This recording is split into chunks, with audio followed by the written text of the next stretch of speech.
Donc on va voir comment faire un dump de la puce IMO. Et pour ceux qui se demandent à quoi ça peut servir, ça peut servir à deux choses très importantes. C'est que si ton calculateur il claque, ça t'évite d'aller vendre un rein pour en racheter un chez Mercedes. Tu en achètes un sur eBay à 30 ou 40 balles.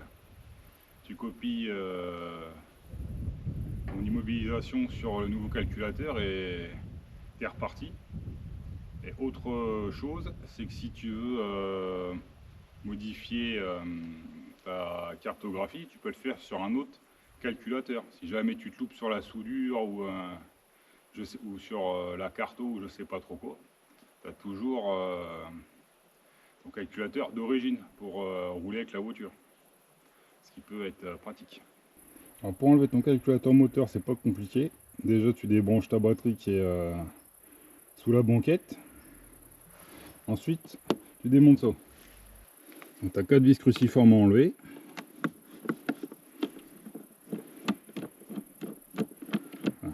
Plutôt devrais-je dire à desserrer, parce que normalement elle reste sur le boîtier.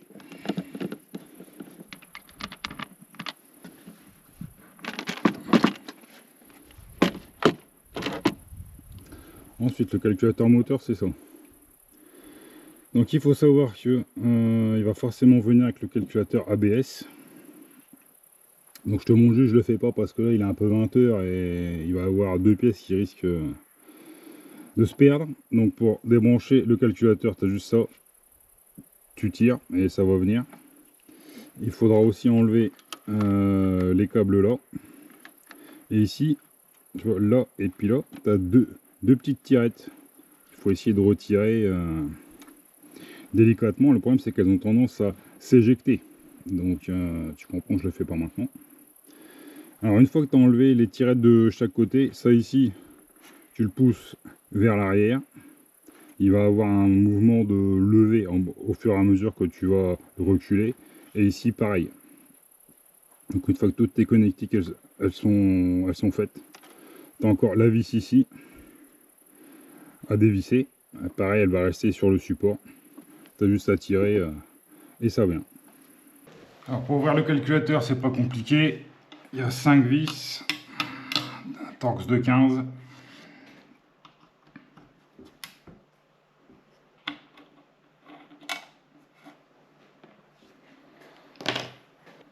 Bon, ensuite pour ouvrir, on va faire levier avec des tournevis.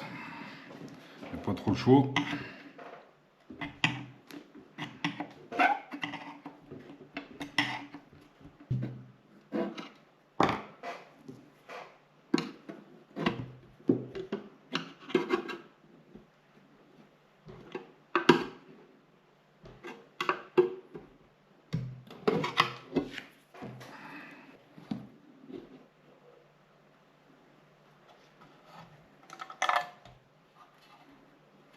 Voilà.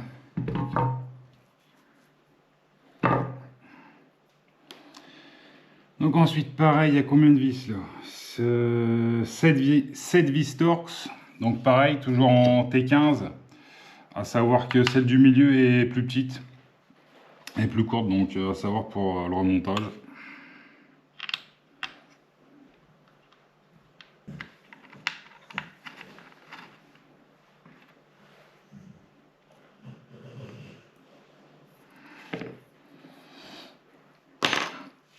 Ensuite, il faut enlever ce plastique noir.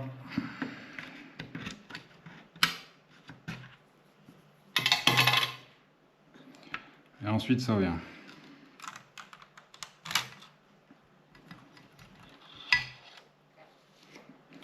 Bon, il y a un petite protection qu'on va enlever délicatement.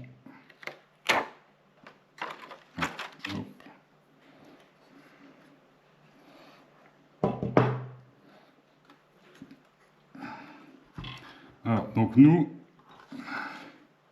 ce qui nous intéresse, c'est ça. C'est la puce qui gère l'anti-démarrage. Maintenant, pour dessouder notre puce d'immobilisation, on va prendre une station à air chaud. On va la mettre à 400 degrés, ventilation 5. Et on va tourner autour de la puce pour faire fondre les soudures. Et après, avec une pince, on va attraper délicatement la puce.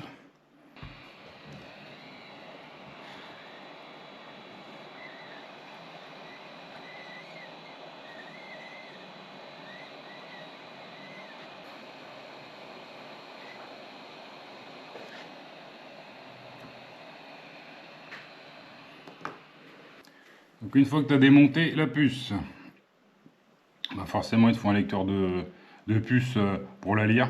Donc là on a un IGCU T48.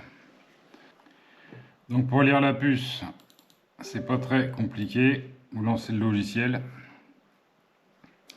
Donc la puce se lit comme une Atmel 24C02. Donc bah, vous sélectionnez ça. Vous faites read. Là il y a le programme qui vous indique comment mettre la puce. De toute façon si la puce n'est pas mise correctement, vous allez avoir une erreur. Hein. Donc ça va être vite fait. Faites read.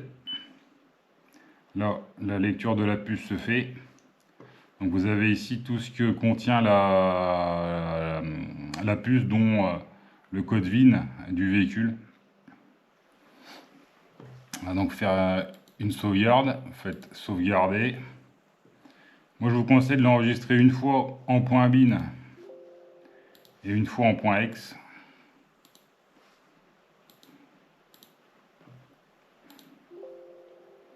Comme ça, bon, selon après si c'est pour envoyer à une autre personne ou autre chose, ce sera plus simple pour qu'ils se débrouillent. Il y a peut-être des logiciels qui acceptent pas tout. Et donc il vous sauvegarde ça dans ce PC, disque local, XG Pro, User Data. Donc après, même procédure. Hein. Si vous avez une puce vierge ou une puce déjà écrite et vous voulez écrire autre chose, donc bah pareil, hein, vous vérifiez bien que c'est Atmel 24C02. Là, il vous remet un truc vierge. Vous faites load. Vous sélectionnez votre fichier. Hein, donc bon là forcément, il nous a remis ce qu'on vient de sauvegarder. Faites ouvrir. Donc là vous avez bien vos informations qui sont en mémoire, hein, prêtes à être écrites. Vous faites programme. Programme.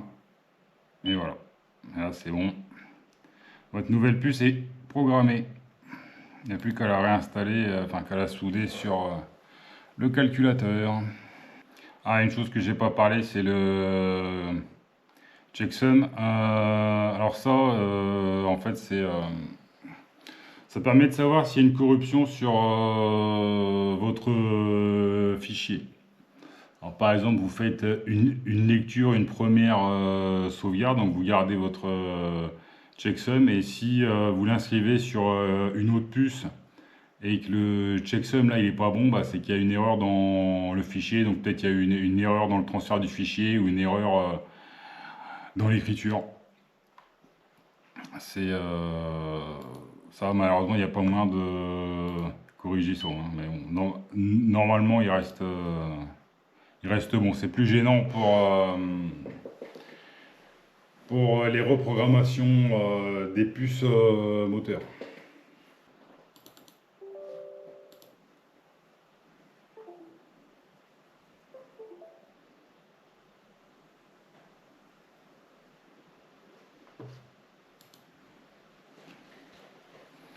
Donc maintenant, même exercice avec un autre lecteur de puce, donc qui est le GQ-4x4.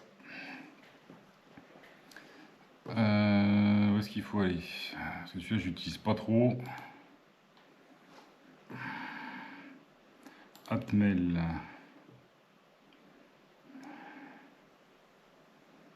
Euh, 24C02. Hop.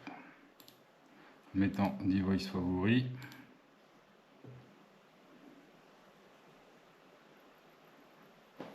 D'accord, donc avec le dessin.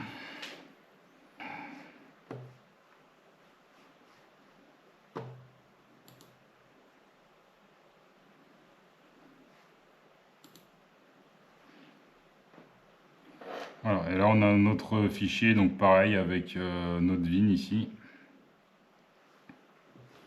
Et le checksum qui m'a l'air d'être le même. Je ne me rappelle plus du début, mais je sais que ça finissait par 9DD6. Donc, faire une sauvegarde. Par contre, tu vas pas me l'enregistrer là-dedans. Bon, je vais enregistrer ici. Voilà, donc une fois en .bin. Et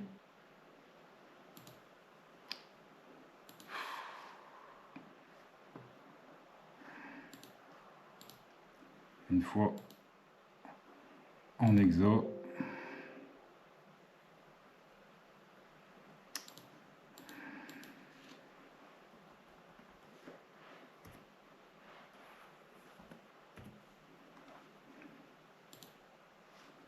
voilà, donc lui il a été m'enregistrer ça.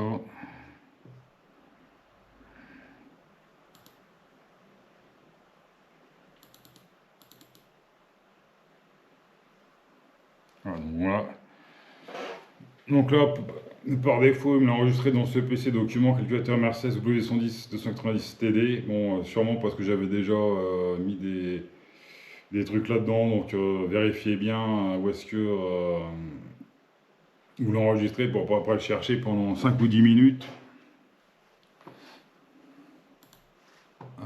Si vous avez une puce vierge pour réécrire, bah, c'est pas très compliqué, hein. On choisit notre truc, ouvrir. Ouais, ici vous laissez tout, hein. C'est bien. Puis il faut faire write.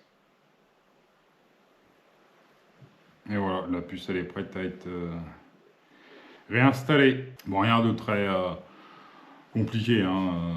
C'est un petit peu à la base, il n'y a rien d'incroyable, hein. Bon, on va nettoyer le reste de soudure, hein. Donc on va prendre la tresse à étamer, le fer à souder qui est mis à 385 degrés.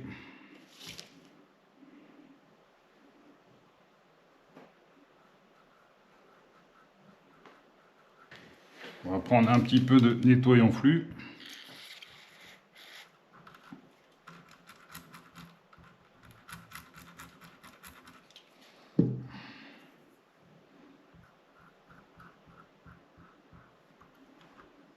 Donc maintenant, il faut la remettre notre puce en place. Alors, il existe des aides, hein, pour faciliter la soudure. Donc, il y a des stylos ou de la genre de pâte.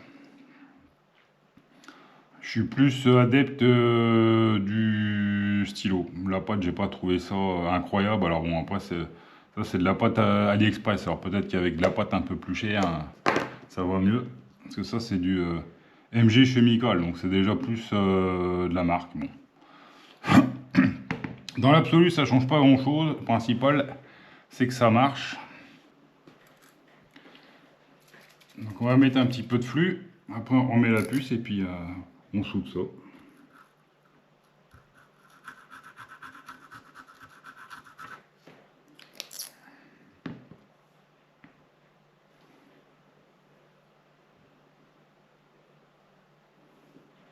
C'est toujours assez casse-couille de la mettre correctement.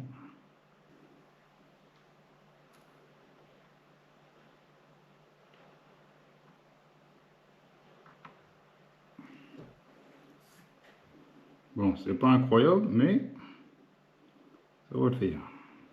Ensuite, ce qu'on peut faire, c'est... bon, ça, j'ai pas le cas avec tous les calculateurs, mais j'en ai certains qui sont pleins de merde blanche, là. Bon, j'essaie d'enlever le maximum ça avec de l'acétone. Ça marche pas incroyable, mais bon, tout ce que je peux enlever, déjà ça. Bon, tu peux aussi démonter le joint, histoire de gratter un petit peu s'il y a un petit peu de merde dessus. Bon, après, il n'y a rien de très compliqué, hein. Tu remontes, c'est vite fait, quoi.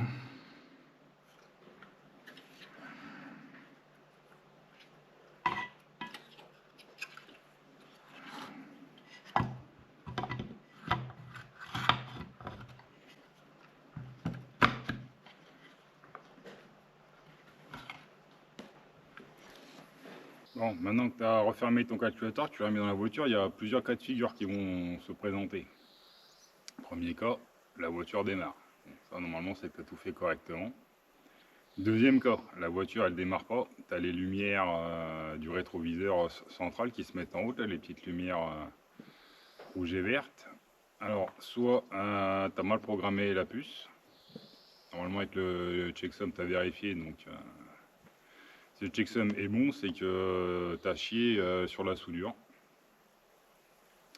Et troisième chose, il se passe rien, bah, c'est que tu as cramé le calculateur. Donc, je sais pas comment tu as fait ton compte, mais je te conseille juste d'en racheter un et de recommencer l'opération, ça sera plus simple.